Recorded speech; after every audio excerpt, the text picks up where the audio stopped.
بسم اللہ الرحمن الرحیم۔ الیاس اسلامی زندگی کے پیارے دوستو، السلام علیکم۔ ہم امید کرتے ہیں آپ خیریت سے ہوں گے۔ آج ہم حضرت یونس علیہ السلام کے بارے میں کچھ معلومات بتائیں گے۔ حضرت یونس علیہ السلام شہر نبیوں میں پیغمبر بنا کر بھیجے گئے۔ آپ لوگوں کو ہدایت کرتے، نیکی کی طرف بلاتے، برے کاموں سے روکتے تھے۔ آپ علیہ السلام قوم سمود کی طرف بھیجے گئے۔ اس وقت اس قوم کے لوگ بت کی پوجا کرتے تھے۔ جب آپ علیہ السلام لوگوں کو حق کی طرف بلاتے اور خدائی واحد پر ایمان لانے کی تلقین کرتے، لیکن لوگ آپ علیہ السلام کی تعلیمات کا انکار کرتے اور حضرت یونس علیہ السلام سے کہتے کہ ہم تیری خدائی کو نہیں مانتے۔ اس پر آپ فرماتے کہ خدا کے عذاب سے ڈرو جو بہت سخت عذاب ہے۔ لوگ آپ علیہ السلام کی بات سن کر آپ علیہ السلام کا مذاق اڑاتے اور آپ علیہ السلام کی راہ میں رکاوٹیں کھڑی کرتے۔ الیاس اسلامی زندگی کو سبسکرائب کریں، گھنٹی کے بیل آئیکن کو دبائیں تاکہ ہماری ویڈیو آپ تک سب سے پہلے پہنچے۔ آپ علیہ السلام نے قوم سمود کو راہ راست پر لانے کی بہت کوشش کی، لیکن بھٹکی ہوئی قوم پر آپ علیہ السلام کی نصیحت کا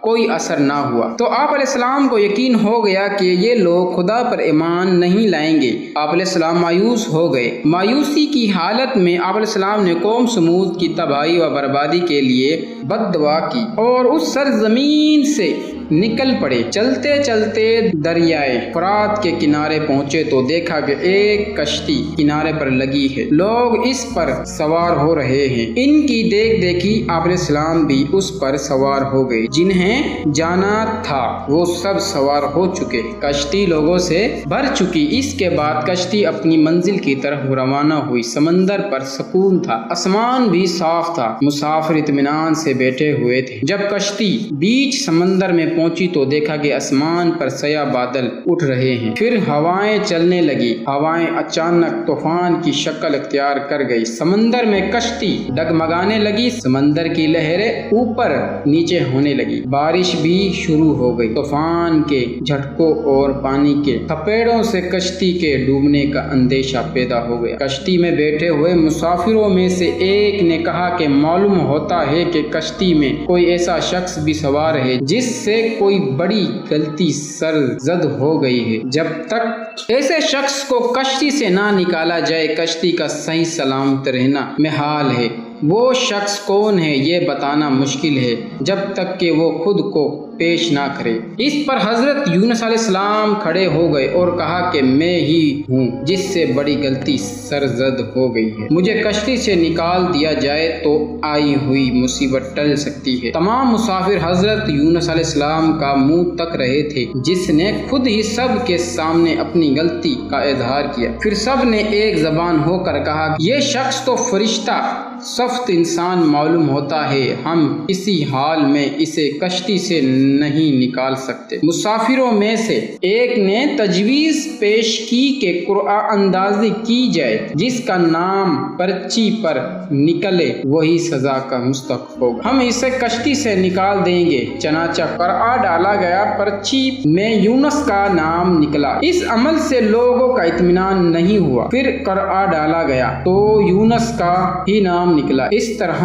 یہ عمل بار بار دہرایا گیا، ہر بار یہی ہوا۔ حضرت یونس علیہ السلام نے کہا کہ میں اپنے رب کا نافرمان ہوں، خدا کا حکم بھی یہی ہے، مجھے دریا میں ڈال دو، تمام مسافروں کی جان بچ جائے گی۔ حضرت یونس علیہ السلام نے کشتی کے مسافروں سے اور ملاح سے بار بار کہا کہ وہ کشتی سے چھلانگ لگانے کے لیے تیار ہے، اس لیے کہ میں نے اللہ کے حکم کا انتظار نہیں کیا۔ آخر کار کشتی کے مسافروں کا ملاح نے مان لیا اور حضرت یونس علیہ السلام کو دریا میں پھینک دیا۔ دریا میں ایک مچھلی یونس علیہ السلام کی طرف بڑھی اور نگل گئی۔ اللہ نے مچھلی سے کہا کہ یہ تیری خوراک نہیں ہے، یہ تیرے پیٹ میں امانت ہے جسے واپس کرنا ہے۔ چنانچہ آپ علیہ السلام مچھلی کے پیٹ میں اندھیرے میں رہا، اللہ کا ذکر کرتا رہا اور معافی طلب کرتا رہا۔ آپ علیہ السلام پکار رہے تھے، اے اللہ، تیرے سوا کوئی معبود کے لائق نہیں، تو پاک ہے، بلا شبہ میں نے اپنے ہی نفس پر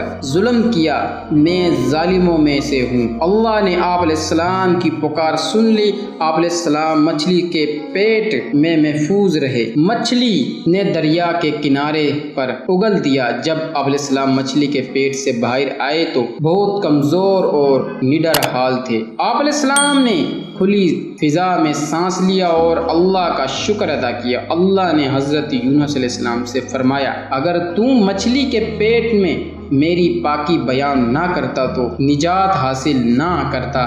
جس جگہ پر مچھلی نے آپ علیہ السلام کو گلایا تھا وہاں کوئی درخت تھا نہ کوئی سایہ، یہ دھوپ ہی دھوپ، گرمی بھی ناقابل برداشت تھی۔ اللہ کے حکم سے وہاں ایک بیل دار پودا اگ آیا، پودے کی بیل سے سایہ، پودے کی بیل سے سیاہ آ گیا۔ آپ علیہ السلام سیاہ تلے بیٹھ گئے اور اللہ کا ذکر کرنے لگے۔ کہا جاتا ہے کہ آپ علیہ السلام کے پاس ایک ہرنی آتی تھی اور اپنا دودھ پلا جاتی تھی۔ اللہ تعالیٰ فرماتے ہیں، ہم نے بغیر گھاس کی زمین پر ڈال دیا اور وہ بیمار تھا، اور ہم نے بیل دار درخت اگایا اور ہم نے اس کو 1,00,000 آدمی کی طرف بھیجا، بلکہ اس سے بھی زیادہ، پھر وہ لوگ ان پر ایمان نہ لائے۔ ملک ننیوہ چھوڑ دینے کے بعد آپ علیہ السلام کی قوم کو بہت زیادہ یاد کرنے لگی۔ آپ علیہ السلام کی نکل جانے کے بعد پچھتانے لگی۔ لوگوں نے محسوس کیا کہ آپ علیہ السلام نبی تھے اور ہدایت کے لیے آئے تھے۔ لوگوں نے اللہ سے معافی طلب کی اور وہ حضرت یونس علیہ السلام کی آمد کا انتظار کرنے لگے۔ لوگوں نے اقرار کیا کہ ہم اللہ پر ایمان لائے اور اس بات پر بھی کہ یونس علیہ السلام اللہ کے بھیجے ہوئے نبی، آپ علیہ السلام کے لائے ہوئے پیغام پر یقین رکھتے ہیں اور یونس علیہ السلام کی تصدیق کرتے ہیں۔ اور قوم کے لوگ ایک دوسرے سے کہنے لگے کہ اگر حضرت یونس علیہ السلام ہمارے درمیان آ جائے تو ہم سب ان کی تعظیم کرنے لگیں گے اور ان کے حکم پر عمل کریں گے۔ اللہ نے حضرت یونس علیہ السلام کو حکم دیا کہ وہ قوم کی طرف جائیں اور اللہ کا پیغام سنائیں اور انہیں برائی سے روکیں، نیکی کی طرف بلائیں، لوگوں کو آپس میں ایک دوسرے سے اچھا سلوک کرنے کی تلقین کریں۔ چنانچہ اللہ کے حکم پر جب آپ علیہ السلام اپنی قوم کی طرف لوٹ آئے تو قوم نے خوشی و مسرت کا اظہار کیا۔ آپ علیہ السلام کی آمد پر اللہ کا شکریہ ادا کیا۔ واپس آ کر حضرت یونس علیہ السلام نے تبلیغ شروع کر دی اور ہدایت دینے لگے کہ برے کاموں سے دور رہیں، ضرورت مند کی مدد کریں، بھوکوں کو کھانا کھلائیں، ننگوں کو کپڑا پہنائیں، کسی کے ساتھ برا سلوک نہ کریں۔ اللہ پاک ہمیں سمجھنے اور نیک عمل کرنے کی توفیق عطا فرمائے۔ اپنی دعاؤں میں ہمیں یاد رکھنا۔ خدا حافظ۔